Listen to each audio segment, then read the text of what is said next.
Hello students, welcome to EduBlossom. We are doing the chapter structure of the atom and this is third part of the chapter. In this part we are going to discuss about isotopes and isobars. So let's proceed with the topic. Which notation is used for an element?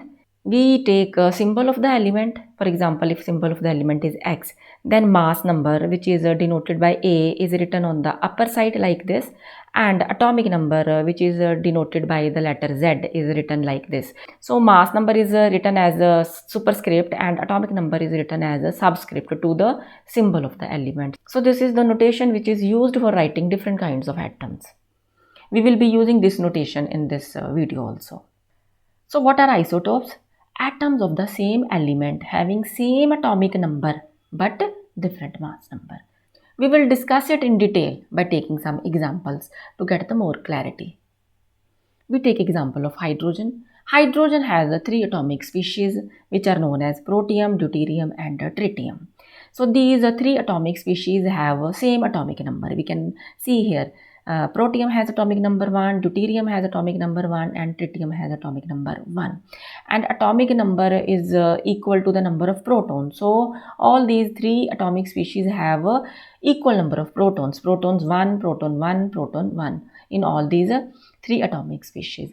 As the number of proton is 1, so the number of electron is also 1. So 1, 1 and 1. It means the electronic configuration of such atomic species is similar, which gives them similar chemical properties. But mass number is different. So if the number of protons is the same in all these three atomic species, then how the mass number can be different? Such atoms have same number of protons but different number of neutrons. As we can see here, protium has mass number 1, so it has 1 proton and no neutron is present in protium. But deuterium has a mass number 2. But as atomic number is 1, so number of proton is also 1. So number of neutron will also be 1. So total mass number of proton plus neutron, 1 plus 1 will be 2. So 2 will be the mass number of deuterium. Similarly, in case of tritium, atomic number is 1, electron is 1, proton is 1, but mass number is 3. It means it has 2 neutrons. So 1 proton plus 2 neutrons, 1 plus 2, 3. So 3 mass number is there with the tritium. Let's take one more example. Here we have taken two atomic species of chlorine. So these two atomic species of chlorine have atomic number 17 and 17. It means same atomic number. Same atomic number means same number of protons. So proton 17 here, protons 17 here, and electrons also same 17 electrons. So similar electronic configuration is there. Similar electronic configuration gives them similar chemical properties. But such atoms have same number of protons but different number of neutrons. So what is the number of neutrons here? This atomic species with mass number 35 has 18 neutrons in its nucleus. So protons 17, neutrons 18, 17 plus 18. Total is 35. So this atomic species has 35 units of mass number. Look at this atomic species now. It has a mass number 37. According to the atomic number, it has a number of protons 17. So it has number of neutrons is equal to 20. So total mass number will be 17 plus 20, that is 37. So this is an example of different isotopic forms of chlorine. Let's discuss about isotopes of carbon now. Various isotopic forms of carbon are found. We have taken three isotopic forms here: C12, C13 and C14. So all these three atomic species have same atomic number 6, 6 and 6. So the number of protons will be 6 here, 6 here, 6 here, and number of electrons will be 6, 6 and 6. Similar electronic configuration means similar chemical properties, but number of neutrons is different here. Here it has the number of neutrons is equal to 6. So what will be the mass number? Number of protons plus number of neutrons, 6 plus 6, 12. So it has mass number 12. In this case, number of protons is 6, but number of neutrons is 7. So 6 plus 7, mass number will be 13. So this atomic species has mass number 13. Now come to this species, C14. It has 6 protons and 8 neutrons in its nucleus. So the mass number will be number of protons plus number of neutrons, that is 6 plus 8, that is 14. So these are different isotopic forms of carbon. C14 and C12 are famous ones. C14 is used in carbon dating also. For example, in case of some excavation, if we get some very old fossils, and to know the age of fossils, we use the technique of carbon dating. So that is, you can say that one of the uses of isotopic forms of carbon. In case of radioactive isotopes, what about the mass of the atom?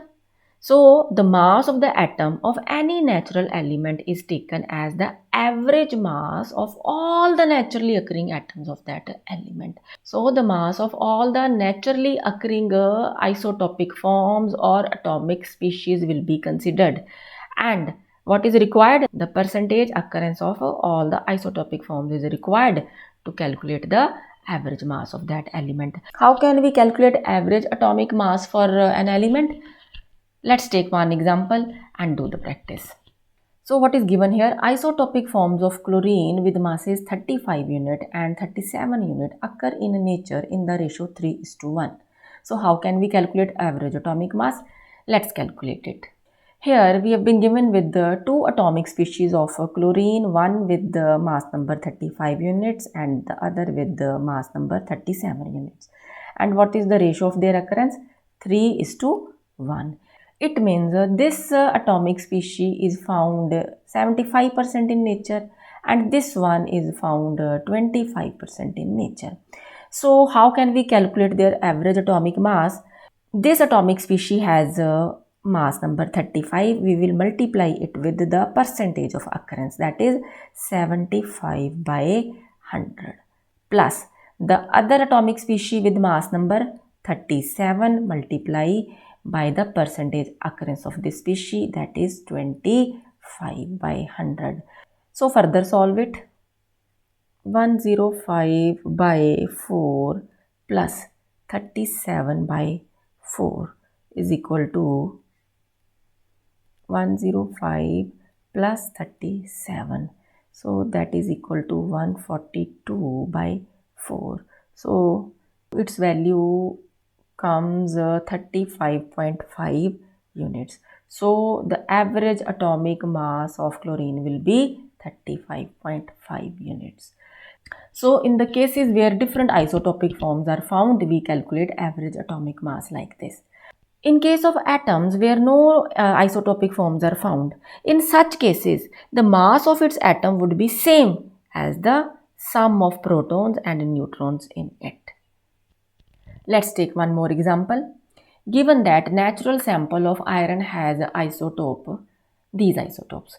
So these isotopes have same atomic number 26, 26 and 26, but the mass number is different. This atomic species has mass number 54.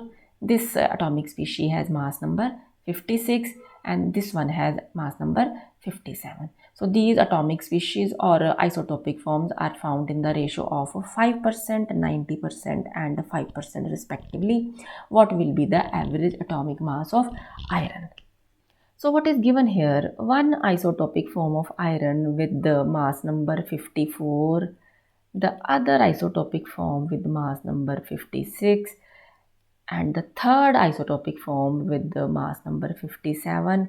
These are found in nature in these percentages. So the percentage occurrence is 5% for this, 90% for this and 5% for this atomic species. So what we will do now, we will multiply mass number with the percentage occurrence. It has 5% percentage occurrence. We will multiply 54 with 5 by 100 plus mass number 56 multiplied by 90% occurrence, that is 90 by 100 plus this atomic species with mass number 57 has percentage occurrence 5%. So we will multiply 57 with the 5 by 100. Try to further solve it. We will get 2.7 plus 50.4 plus 2.85. So its value will come 55.95. So that is the average atomic mass of these three isotopic forms of iron. So this is the answer to this question. So such questions can be asked in the examination also. What are the applications or uses of isotopes? An isotope of uranium is used as a fuel in a nuclear reactor. Which isotope of uranium is used to get energy? You might have heard about uranium 235. It means uranium with mass number 235 is used to produce energy, to produce electricity, or as a fuel in nuclear reactors. Similarly, an isotope of cobalt is used in the treatment of cancer. Which isotopic form of cobalt is used in the treatment of cancer? Cobalt 60. So, cobalt with the mass number 60 is used. Then an isotope of iodine is used in the treatment of goiter. So, iodine with the mass number 131 is used for the treatment of goiter. Similarly, isotopic form of phosphorus with the mass number 32 is used in the treatment of leukemia. Not only this, radioactive isotope of carbon C14 is used in carbon dating. For example, during excavation, if we get some fossils of plants or animals or human beings and we want to know the age of those fossils, we use the technique of carbon dating. In such techniques, the basic principle used is half-life of the radioactive isotopes. So what is half-life? Let's discuss that also. What is half-life? Time taken by half of the atoms of a radioactive element to disintegrate. As the nuclei of the radioactive elements are unstable and they emit alpha and beta particles along with gamma rays, and slowly these atoms get disintegrate. So the time taken for half disintegration is known as half-life. Half-life of radium with mass number 220 is 1590 years. So if we start with the 1 gram of radium today, then after 1590 years, only 0.5 gram would be left. And what is the half-life of carbon with mass number 14? Its half-life is 5730 years. So it will take a long time to disintegrate to half. So that is the reason why this C14 is used in the technique of carbon dating. Let's discuss the next topic now. Isobars. What are isobars? Atoms of different elements with different atomic numbers but same mass number. Such atoms are known as isobars. For example, here we have been given with the two atoms, calcium and argon. Calcium has atomic number 20, argon has atomic number 18, but their mass number is same. Calcium has 40 mass number, argon also has 40 mass number. So their mass number is same, but atomic number is different. So such atoms are known as isobars. Let's discuss about this example. We have three atoms here, argon, potassium and calcium. Argon has atomic number 18, potassium has atomic number 19, calcium has atomic number 20. Atomic number is equal to number of protons. So argon 18 has protons 18 and electrons also 18. And potassium has atomic number 19. It means 19 protons are present in its nucleus and 19 electrons are also there. Calcium with atomic number 20 has 20 protons and 20 electrons. As the atomic number is different, number of protons are different and number of electrons are different, and their electronic configuration is also different. Because of different electronic configurations, such atoms have different chemical properties. Now come to the mass number. All these three atoms have a mass number 40, 40, 40. That is same mass number. It means number of nucleons will be same. So total number of nucleons is the same in isobars. What are nucleons? Number of protons plus neutrons are known as nucleons because both protons and neutrons are found in the nucleus of the atom. So number of nucleons will be same. So in case of argon, proton number is 18 but number of neutron is 22. So what will be the mass number here? 18 minus 22, 40 mass number is there. Similarly, in case of potassium, the mass number is 40. Atomic number is 19, number of protons is 19 but number of neutrons is 21. Calcium has atomic number 20, it means number of protons is also 20 and it has 20 neutrons in it. So the total of protons and neutrons will be 20 plus 20, 40. It means its mass number is 40. So this is how such atoms have a same number of nucleons, though their atomic numbers are different. From examination point of view, it is an important question. Differentiate between isotopes and isobars. So isotopes have same atomic number. Same atomic number means same number of protons, same number of electrons and similar electronic configuration, which results into similar chemical properties. But their mass numbers are different. In case of isobars, atomic numbers are different. Different atomic numbers means different number of electrons, different electronic configurations, and so different chemical properties. But their mass numbers are same, and the number of nucleons, that is number of protons plus neutrons, is the same. So this is all about third part of the chapter structure of the atom. I hope you have now understood the entire chapter. So that's all for today. See you all in the next video with some other topic. Thank you so much.